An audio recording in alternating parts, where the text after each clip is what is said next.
Today's guest is Art Byrne. You can't study lean and continuous improvement for long without coming across the name Art Byrne. Art's roll up your sleeves, go to Gemba approach for lean and continuous improvement has been well documented in Jim Womack's book, Lean Thinking, and in Art's own words, in the Lean Turnaround and the Lean Turnaround Action Guide. Art shares his story and the results of his lean journey from starting at GE to Danaher and on to Wiremold and working with private equity. The title of our podcast is Lean Leadership Podcast, and I can't think of any other individual who personifies an understanding of lean as a long-term growth strategy and leadership by demonstrating that the CEO can have the most profound impact on unlocking the unlimited potential of enabling employees to solve the problems they face every day. Today's a treat, and I'm pleased to introduce Art Byrne. Well, Art, thank you for being with us today. We briefly touched on who you were in the intro, but can you tell us a little bit about yourself, your background, and how lean and continuous improvement is a part of your life? Sure. Nice to be with you here today, Chris. Yeah, I started my own lean journey back in January of 1982. It's my first general manager job at the General Electric Company. And I was running the high intensity and quartz lamp department at the time. And we just started a small Kanban system between myself and one of the internal lighting businesses that was my supplier. GE at the time, of course, wasn't doing any lean. It was all make the month or die, if you will. But we did this, and we went from my inventory went from 43 days to 3 days, and the inventory of my supplier went from probably 60 days to 0. So for the lighting business group, went from almost 100 days down to 3. And that was nice, but nobody in GE really cared about that at the time. I mean, they just was focused on make the month. And we did this. What I found was, quality got better, customer service got better, productivity got better, the shop floor was cleaner, things were safer, our employees were happier, et cetera, et cetera, et cetera. There were all these side things just from this simple Kanban system. And so I said, well, from now on, whatever I do, I'm going to try and use this system, what we call just in time at the time. Back in 1982, the term lean hadn't been invented. In fact, I think it wasn't invented till like 14 years later. So that was where I started, and that was kind of the sort of aha moment for me, if you will. Well, that's a great story. I'm sure we'll get into it a little bit more here in the podcast interview. Before we get started into the deep interview, we typically ask our guests to share with us a quote or a mantra from a favorite leader. Can you share with us what your quote is and why you chose it? Well, I've got a couple of them, actually. One of them is one from Henry Ford, which Henry Ford didn't know anything about lean either, but it fits lean perfectly. And his quote was, whether you think you can or you think you can't, you'll be right. If you think about that, that's a very interesting one. The other one is from Winston Churchill. And Winston Churchill said, I never met a rich pessimist, which is also true. And the one of my favorites from one of my lean senseis, who was from Shin Jiu-Jitsu, was a quote that said, Byrne-san, if you don't try something, no knowledge can visit you. And I always think that that's very appropriate for lean. If you don't try something, no knowledge can visit you. And I see company after company where they already understand, they already believe that there's only one way to do something, and therefore they don't want to try anything new. And as a result, they're stuck. They can't move forward. They're always going to be the same.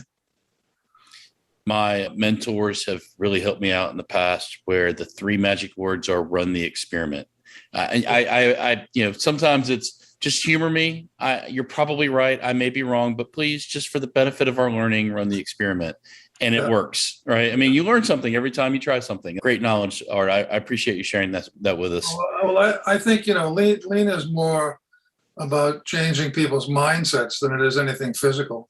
And so that quote of, if you don't try something, no knowledge can visit you, was very appropriate. And empowering. Yeah. Great share.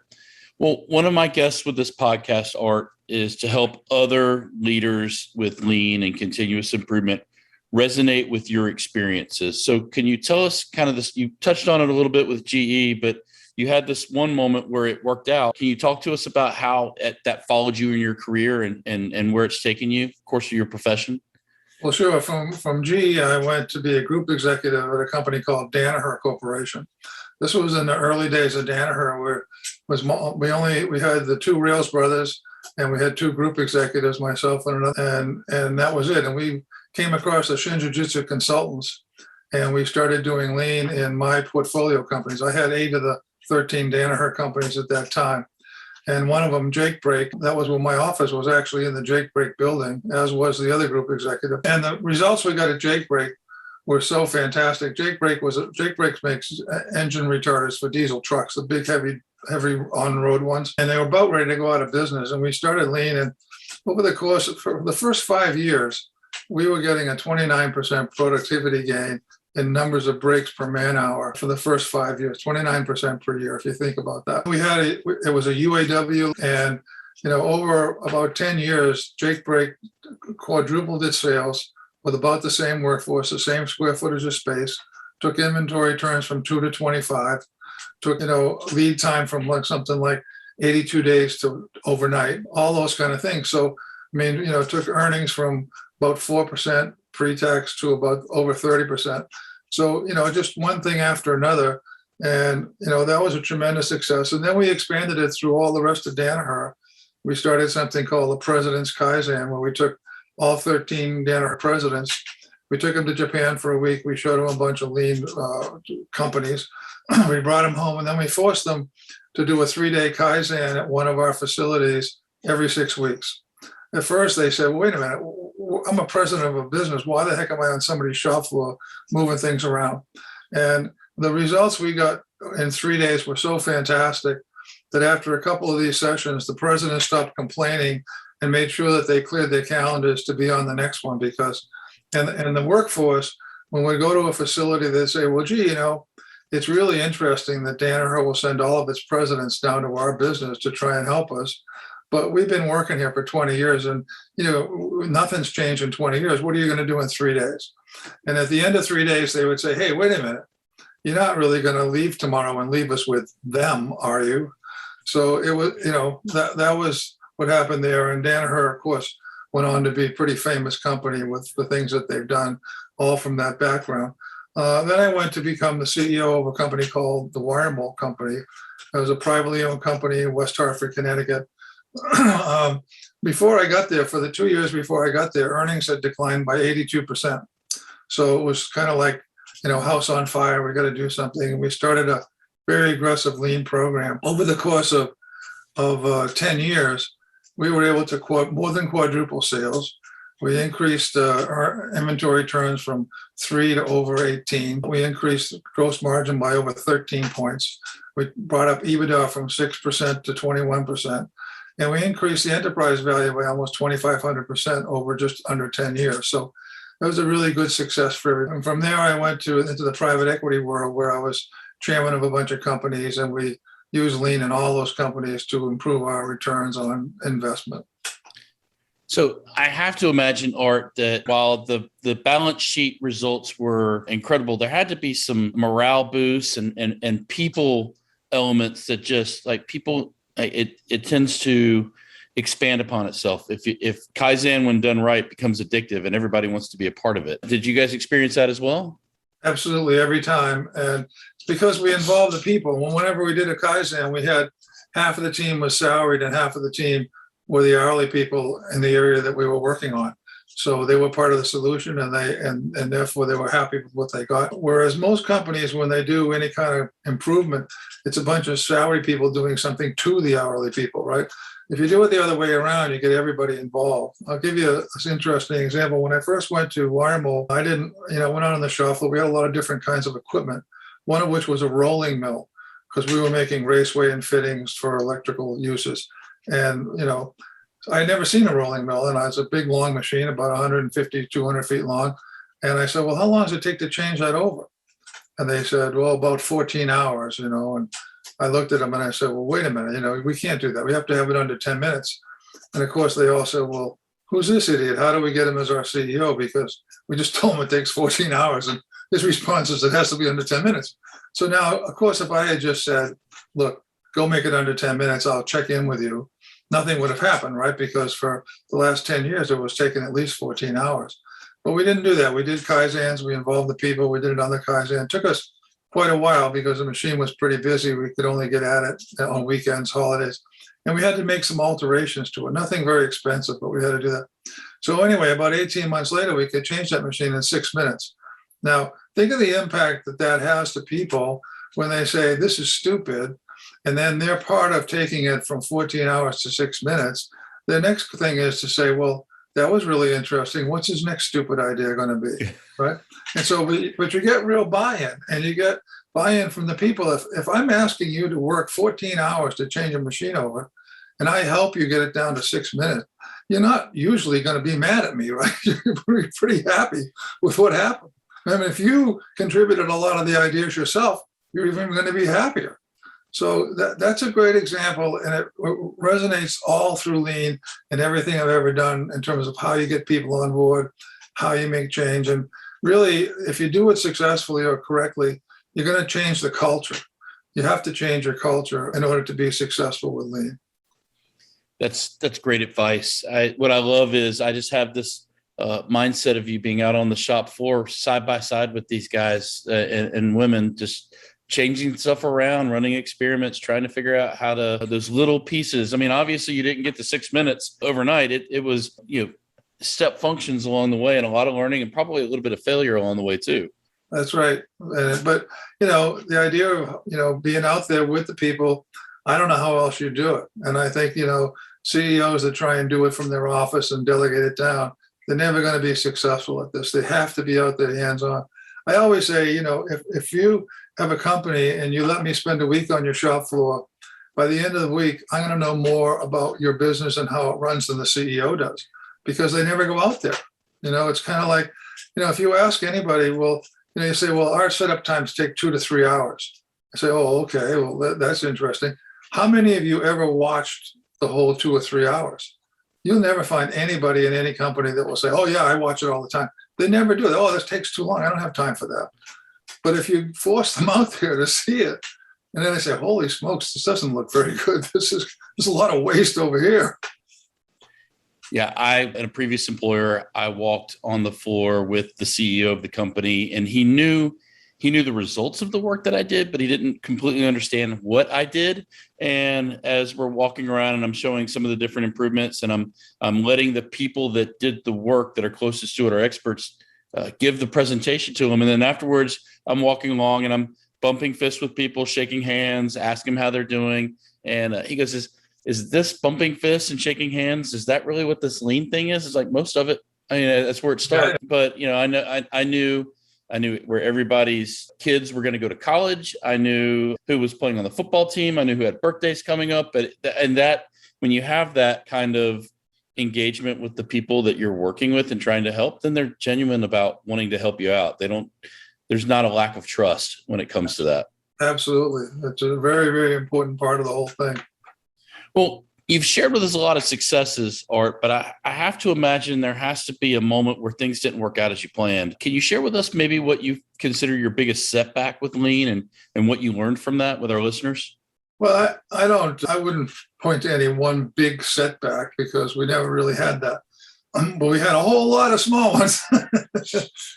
I mean, think about this. When you're going to change from traditional way of doing it to Lean, every step you take is a form of what I call a leap of faith, because you don't know how this is going to turn out. You're going to move a bunch of machines around and create a new cell, but you've never done this before. What if it doesn't work? What happens? And so we had lots of those. When we started working with Shin Jiu-Jitsu, we made a pact, myself and a guy named George Konensaker, who ran Jake Break at the time.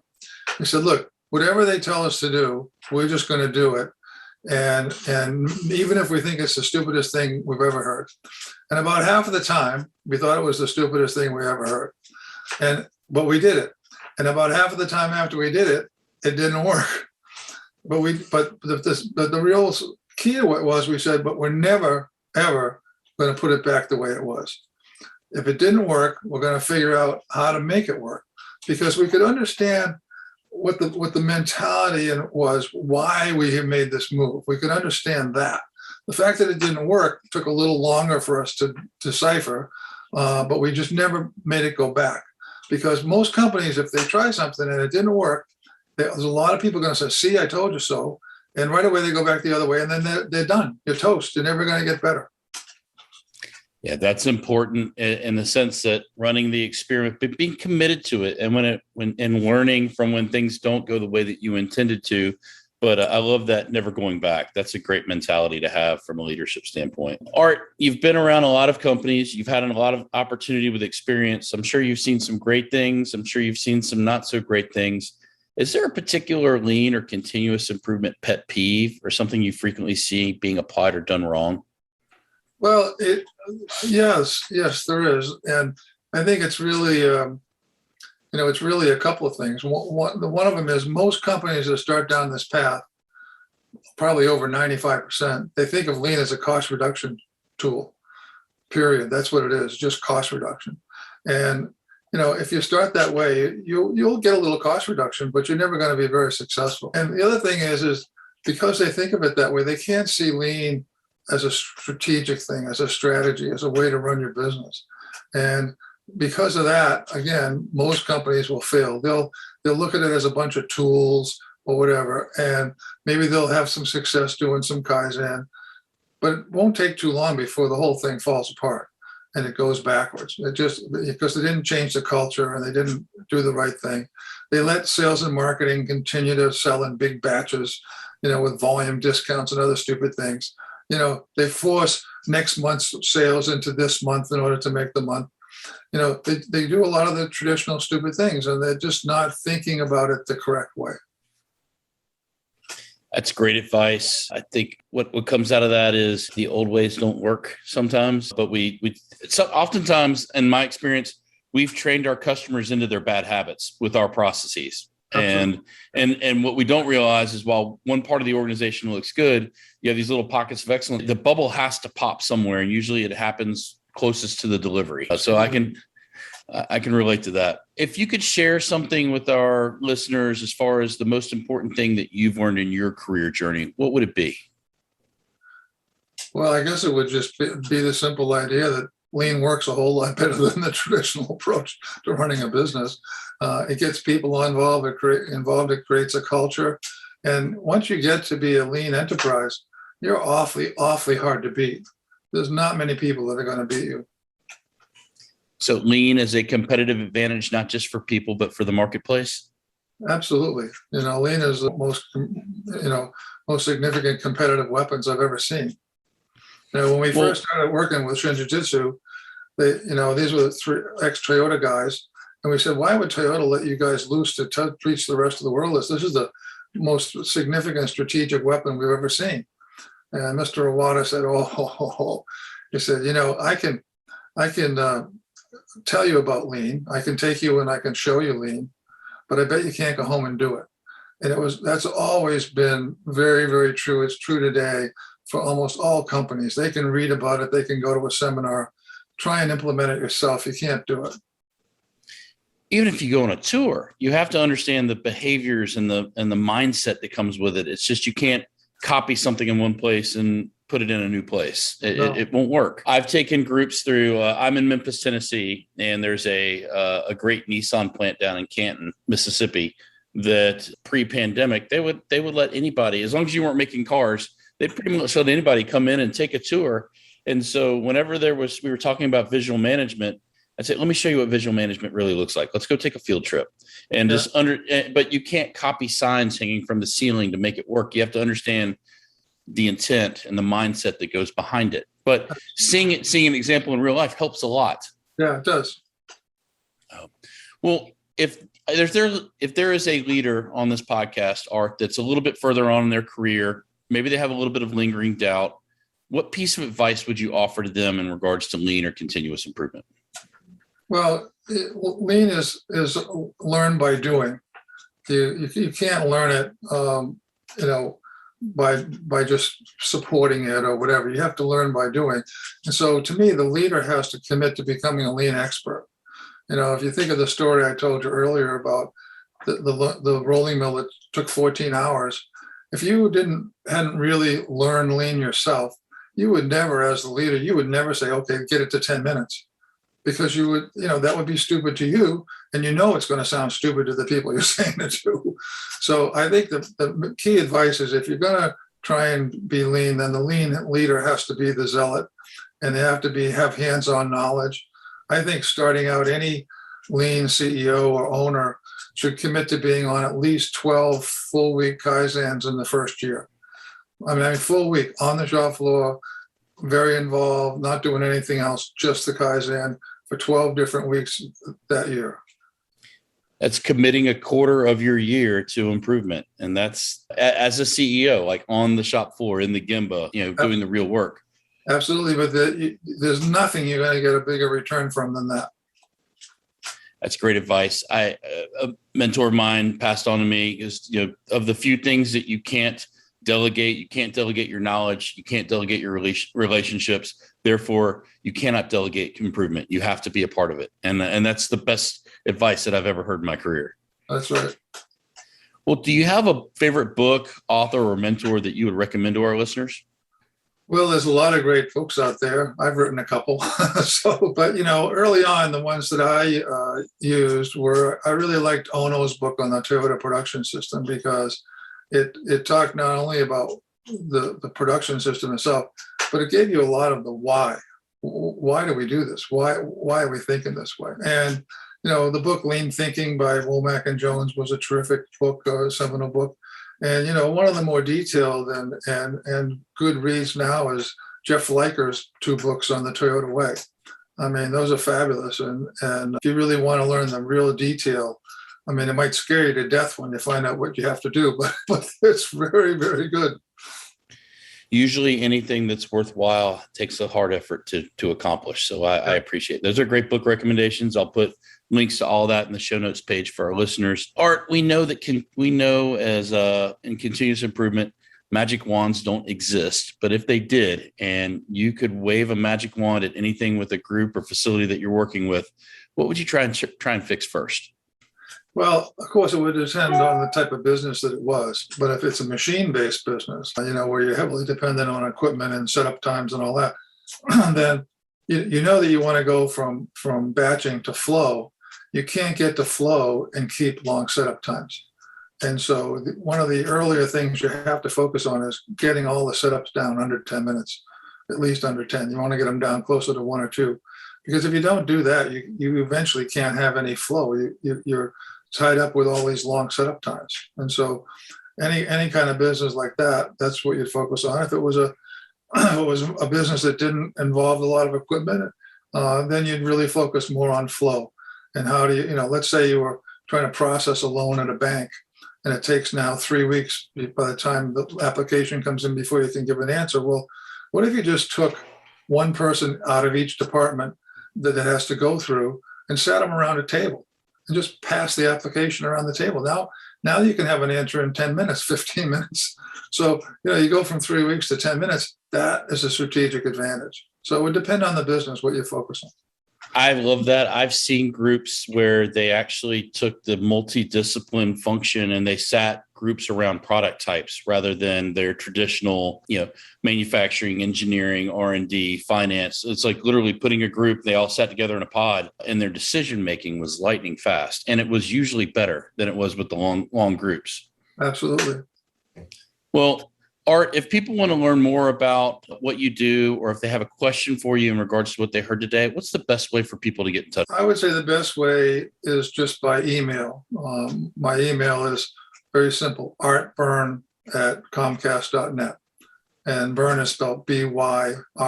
So artbyrne@comcast.net. I'm not the best, technical wizard, let's say.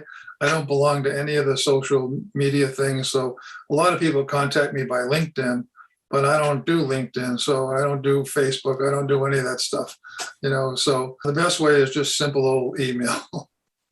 And obviously, since you're here, you will answer the email. And I appreciate that. Thank you very much. Art, I appreciate everything you've shared with our podcast audience today. Thank you so much for being a guest. And I hope we can have you back again sometime again. Okay. Love to if you have the time. So thank you very much. All right. Take care, Chris. I want to thank Art for being a guest on the podcast today. I know I got a lot out of the conversation, and I hope you did as well. Be sure to go to the show notes page at leanleadershippodcast.com and check out the links and how to connect with Art if you have a question about what we talked about today. As always, I welcome your feedback on how to improve the podcast. If you like the podcast, make sure to go to podchaser.com/Lean Leadership Podcast and leave a rating or feedback for the podcast. Thank you for listening, and until next time, seek progress over perfection.